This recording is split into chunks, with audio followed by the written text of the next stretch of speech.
मनश्शास्मि। हाँ, बिल्कुल डरना नहीं है। राधे राधे महाराज श्री, आपके चरणों में कोटि कोटि प्रणाम। महाराज श्री, मैं भजन मार्ग पे आगे बढ़ना चाहता हूँ। महाराज श्री, मन में लगातार डर बैठा हुआ है कि मेरे साथ कुछ बुरा होगा। बिल्कुल नहीं डरो। क्या होता है कि हमसे कोई न कोई गलती होती रहती है। जब तक हम भगवान का निरंतर चिंतन नहीं करते तो वृत्तियां विषय की आती हैं और विषय की वृत्तियों के द्वारा गलती होती रहती है, अभी या पूर्व में।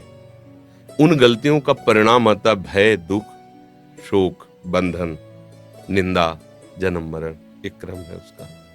ये जो मन में भय आया है, ये कोई पूर्व का कर्म है जो अज्ञान आवृत करके मुझे भयभीत कर रहा है। एक जगह ऐसी है जहां आपको कोई भय नहीं सता सकता, वो है भगवान के चरणारविंद।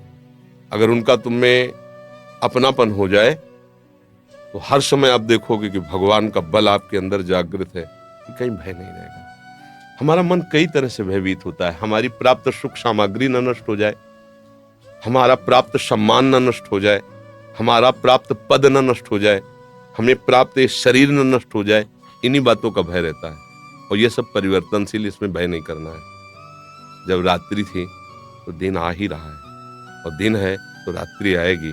कोई भी ताकत इसको रोक नहीं सकती है। भगवान श्री राम का राज्याभिषेक सुबह होने वाला है। पूरी अयोध्या आनंद से मगन है, और सुबह उनको 14 वर्ष का वनवास हो जाता है। पूरी अयोध्या में शोक छा जाता है। तो हम डरे क्यों? हम प्रभु के बच्चे हैं, प्रभु के अंश हैं हम, फिर हमें डर क्यों लग रहा है? कोई कर्म है जो हमको भयभीत कर रहा है, इसलिए हमें ऐसा कर्म करना चाहिए कि वो कर्म नष्ट हो जाए और भय हमारे हृदय में न रहे। भगवान की शरणागति का पहला लक्षण है निर्भय, दूसरा है निश्चिंत, तीसरा है निशोक। जितने भी भय हैं अधर्म के कारण लगते हैं, ध्यान रखना। कहीं भी चाहे जितना गुप्त रूप से अगर छोटा सा भी अधर्म हुआ है, तो सबसे पहले वो आपको भय प्रदान करेगा, फिर जलन प्रदान करेगा, फिर विघ्न रूप में वो आ जाएगा, रोग रूप में, समाज के प्रतिकूल व्यवहार रूप में आपके सामने आ जाएगा, फिर हमारा संतोष भाव बिगड़ जाएगा। भूल करके भी कोई असत आचरण न करे, और जो असत आचरण हमारे भूल से हो गए हैं उनके निदान के लिए हम, जैसे एक कांटा दूसरे कांटे से निकलता है, ऐसे हम ऐसा बलि सत आचरण करें जो उसको नष्ट कर दे। वो है भगवान का भजन, दूसरा कोई नहीं। अगर हमें जो नाम प्रिय भगवान का, राम कृष्ण हरि वो नाम जप कर रहे हैं, और दूसरों में भगवत भावना अत्यंत आवश्यक है निर्भय होने के लिए। जब तक हम किसी को व्यक्ति मानते रहेंगे तब तक हमें भय लगा रहेगा।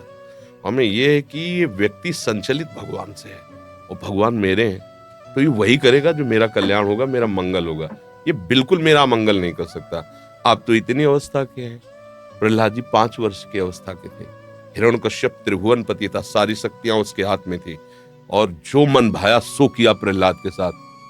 आग में जलाया, क्या क्या नहीं किया। इतना भी नहीं डरे, ना किसी भी तरह का उनको ताप प्राप्त हुआ।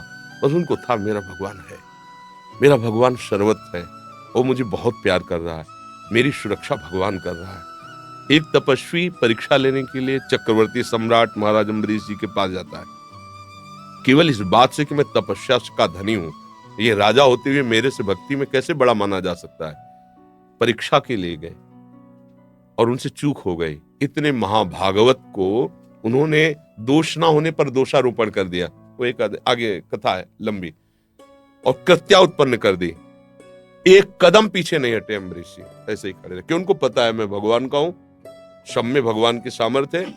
अगर ये कृत्या का विधान भगवान ने किया मुझे नष्ट करने को, नष्ट कर सकती, अन्यथा नहीं।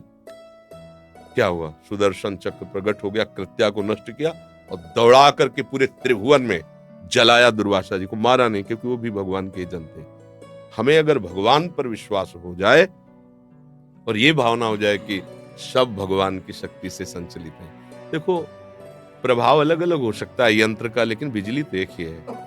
हीटर में, कूलर में, चाहे वो शीतलता प्रकट करे, वह गर्मी प्रकट करे, या कोई कार्यरत हो या अकार्य, बिजली तो बिजली है। ऐसे ही कोई दुष्ट स्वभाव वाला है या अच्छे स्वभाव वाला है, वह या क्रियारत है या शांत है, सब में भगवत तत्व विराजमान है। हमें ये बात आ जाए कि तुम निर्भय हो जाएंगे, निश्चिंत। मेरे पास जो कुछ है वो कितना है? इतना छोटा सा है, अनंत ब्रह्मांड है। उन ब्रह्मांडों को रचने वाले भगवान को कितना समय लगा है ब्रह्मांड रचने में? इतना, इसे निमेष कहते हैं। इतना निमेष, भ्रकुट विलास, इतना भ्रकुटी विलास सृष्टि लय हुई, इतने समय में रच गया है। मेरे मालिक हैं। अगर किसी कारण से मेरा पद जाता है, मेरा प्रभाव जाता है, मेरी संपत्ति जाती है, मेरी अनुकूलता जाती है, तो मेरे स्वामी 1 सेकंड में इससे बड़ी अनुकूलता दे देंगे। मसका ही करें बीरंचियज अजय मसकते, वो ब्रह्मा को मच्छर बना सकते हैं, मच्छर को ब्रह्मा बना सकते हैं। जो चेतन को जड़ करे, जड़े करे चेतन। जब इस बात पर विश्वास होगा तो आप निश्चिंत हो जाएंगे और आप कभी शोकित नहीं हो सकते, क्योंकि आपके पास जैसे पारसमणि मिल जाए तो किलो 2 किलो सोना चोरी हो जाए तो आपको शोक नहीं होगा, क्योंकि आप उससे जितना चाहो बना सकते हो। ऐसे भगवान अपने हो गए, भगवान से हमारा संबंध हो गया, तो त्रिभुवन की राज्य लक्ष्मी जाने पर भी आपको शोक नहीं होगा, क्योंकि माँ लक्ष्मी उनके चरणों को सहलाती रहती है। वो प्रभु मेरे यार हैं, मेरे मित्र हैं, मेरे गुरु हैं, मेरे पिता हैं, मेरी आत्मा है। तो निश्चिंतता, निर्भयता, निशोकता तभी रह सकती है जब हम प्रभु का आश्रय ले और निरंतर नाम जप का अभ्यास करें। अंदर ही अंदर जो नाम आपको प्रिय हो वो स्मरण करते रहें और कभी दूसरे का अहित ना होने दें। भगवान ने जो आपको सेवा दी, जो आपको पावर दिया, वो भगवान का पावर है। आप उसका प्रयोग करके भगवान की पूजा कीजिए। अगर लगता है ये अधर्म है तो चाहे कोई मारे भले हमें, हम उसका साथ नहीं देंगे। अगर लगता है धर्म है तो चाहे कोई मारे हमें, हम उसका साथ नहीं छोड़ेंगे। इसमें भगवान प्रसन्न हो जाते हैं। भगवान धर्मो रक्षति रक्षता, जो धर्म की रक्षा करता है धर्म।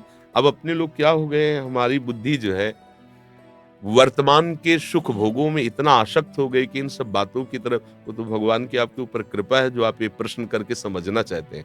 नहीं, पदाधिकार और विषय सेवन और प्रगट में वर्तमान भोगों की बाहुल्यता में सुख बुद्धि, ये इस मार्ग की तरफ चलना ही नहीं चाहती।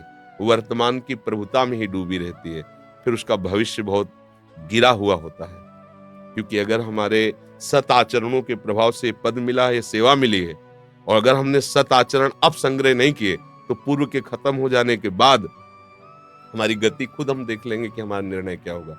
ये टिकाऊ नहीं है, न ये शरीर टिकाऊ है, न ये पद टिकाऊ है, न ये संपत्ति टिकाऊ आपके पास जो है। ये कभी किसी और की थी, ये पद किसी और का था, कल किसी और का होगा। ये सृष्टि का क्रम है। आपको सेवा मिली है, सेवा कर लीजिए और स्वामी को प्रसन्न कर लीजिए, तो ऐसा पद मिलेगा जो कभी परिवर्तन नहीं होगा।